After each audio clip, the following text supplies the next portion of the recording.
নমস্কাৰ, মোৰ নাম মিষ্টাৰ সোহনলাল যাদৱ। মই হেড অফ ডিপাৰ্টমেণ্ট কমাৰ্চ।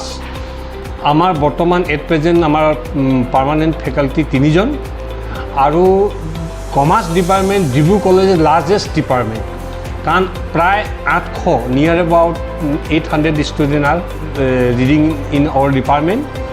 আৰু আমাৰ ইয়াত মাৰ্কেটিং আৰু ফাইনেন্স দুখন মেজৰ আমি চলাই আছোঁ। প্ৰায় আজিৰ ডেটত আমাৰ মাত্ৰ 3জন পাৰ্মানেণ্ট ফেকাল্টি, তাৰ মাজতে আমি 2টা মেজৰ ফাইনেন্স আৰু মাৰ্কেটিং চলাই আছোঁ। আৰু আমাৰ লগত প্ৰায় 4জন গেষ্ট ফেকাল্টিজ আছে, তেওঁলোকেও আমাক সহযোগ কৰি আছে। আৰু এই বছৰ মই চাইছোঁ কিছু ষ্টুডেণ্ট বেলেগ বেলেগ কলেজৰ পৰা নাম এডমিশ্যন হোৱাৰ পিছতো আমাৰ ইয়াত এডমিশ্যন লৈছে।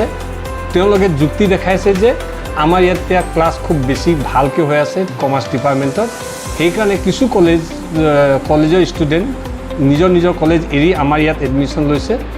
আৰু আমিও ভাল পাইছোঁ যিহেতু যে আমাৰ ক্লাছৰ প্ৰতি আগ্ৰহী হৈ ষ্টুডেণ্টবিলাকে আমাৰ ইয়াত এডমিশ্যন নতুনকৈ লৈছে।